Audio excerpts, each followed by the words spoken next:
atau Badan Intelijen Strategis yang berisikan dari unsur-unsur tentara, lalu ada Ditjen Sospol atau Direktorat Jenderal Sosial Politik yang bertugas. Indonesia masa Orde Baru memang memiliki kisah yang menarik untuk diikuti dan wajib kita sebagai bangsa Indonesia untuk mengetahuinya. Orde Baru menjadi masa di mana negara yang kita ketahui saat ini berpegang pada sistem demokrasi beralih ke otoriter dalam waktu kurang lebih 32 tahun. Stabilitas dari sistem otoritarianisme terbagi menjadi dua, terbuka dan tertutup.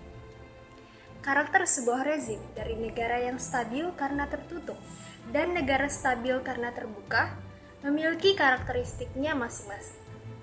Jenis karakteristik sebuah rezim yang ideal ialah negara yang stabil karena terbuka dibanding tertutup. Maka, ketika Indonesia berada dalam pemerintahan yang otoriter, jenis manakah stabilitas sistem otoritarianisme Indonesia dalam hal memajukan negara?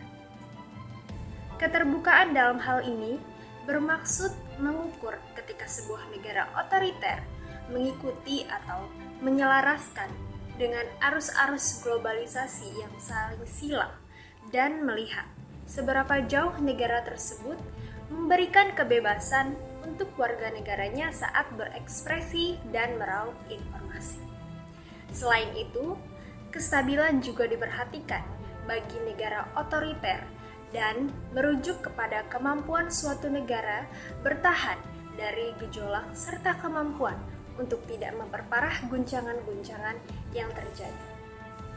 Beberapa contoh negara-negara dari kategorisasi ini seperti Korea Utara, Kuba, dan Irak untuk negara yang berada di sisi paling kiri, yakni negara stabil tapi tertutup. Negara-negara yang dikategorikan sebagai negara yang agak terbuka tetapi berpotensi menjadi tidak stabil ialah Arab Saudi, Rusia, dan Iran. Dalam hal ini, terdapat teori kurva J. Disebut kurva J sebab teori tersebut digambarkan dalam bentuk grafik yang dimana jika sumbu vertikal mengukur kestabilan dan sumbu horizontal mengukur keterbukaan pada politik dan ekonomi terhadap dunia luar. Negara yang dijadikan contoh sebagai yang berada di paling bawah dari kurva J adalah Afrika Selatan dan Yugoslavia. Sementara, negara-negara yang berada di sisi paling kanan kurva J atau negara yang masuk ke dalam kategori stabil dan terbuka, contohnya adalah India dan Turki. Menurut Bremer, Cina sebagai negara otoriter berada di sisi kiri kurva J. Alasannya, negara ini masih relatif tertutup sekalipun terbuka dalam ekonomi, tetapi stabil. Dalam sistem otoriter yang tertutup, tetap ada kestabilan yang lebih stabil dibandingkan dengan sistem demokratis.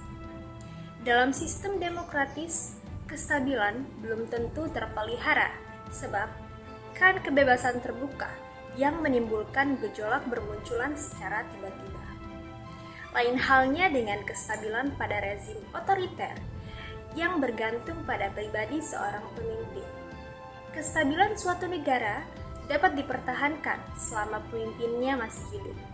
Fase ketidakstabilan dalam rezim otoriter bisa menjadi parah jika tidak mampu mempertahankan kultus individu dalam suksesi politik. Rezim tersebut bisa dipastikan akan jatuh sebagaimana yang digambarkan dalam kurva J. Menurut Bremer, otoritarianisme tidak akan bertahan lama sebab hal ini bertentangan dengan hasrat alami manusia untuk bebas. Hidup di bawah bayang-bayang represi pemerintahan bagi masyarakat adalah ibarat bom yang sewaktu-waktu akan meledak. Jika hal tersebut terjadi, negara dengan rezim otoriter tersebut akan jatuh ke kurva yang paling bawah dan sumber-sumber ancaman semakin memasuki negara tersebut. Contohnya terorisme dan senjata pemusnah massal. Fase transisi dari negara dengan rezim otoriter tersebut pasti menjadi lebih agresif dan seringkali memicu perang dengan negara lain. Lain halnya dengan kestabilan, keterbukaan mungkin hanya bisa dijamin oleh pemerintahan yang demokratis. Pada sistem demokrasi, cenderung kebebasan bisa dapat diekspresikan oleh warganya dan warga bisa mengakses informasi dari mana saja. Keterbukaan memang tak bisa menjamin adanya kestabilan. Namun, kestabilan yang didukung oleh keterbukaan akan lebih baik dan tahan lama. Ada dua alasan yang mempengaruhi sebuah kestabilan yang didukung oleh keterbukaan bisa lebih baik dan tahan lama. Yang pertama, suatu negara akan terhindar dari guncangan dan gejolak yang bisa menjerumuskan negara tersebut ke titik terendah dari kurva J, sebab negara tersebut stabil dan terbuka.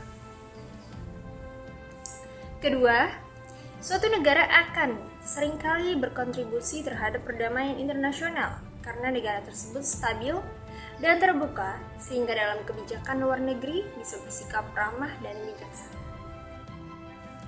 Di awal pemerintahannya, Orde Baru menciptakan pola restrukturisasi politik secara sistematis serta menciptakan politik yang stabil dan terkendali guna menjamin berjalannya roda pembangunan. Dalam konteks Indonesia, dari aspek stabilitas seperti politik, ekonomi, dan sosial dapat dikatakan stabil pada masa Orde Baru atau setidaknya gejolak tersebut jarang terjadi pada masa pemerintahan Orde Baru. Dapat dikatakan juga, Indonesia di bawah kepemimpinan Soeharto dikategorikan ke dalam sistem otoritarianisme terbuka.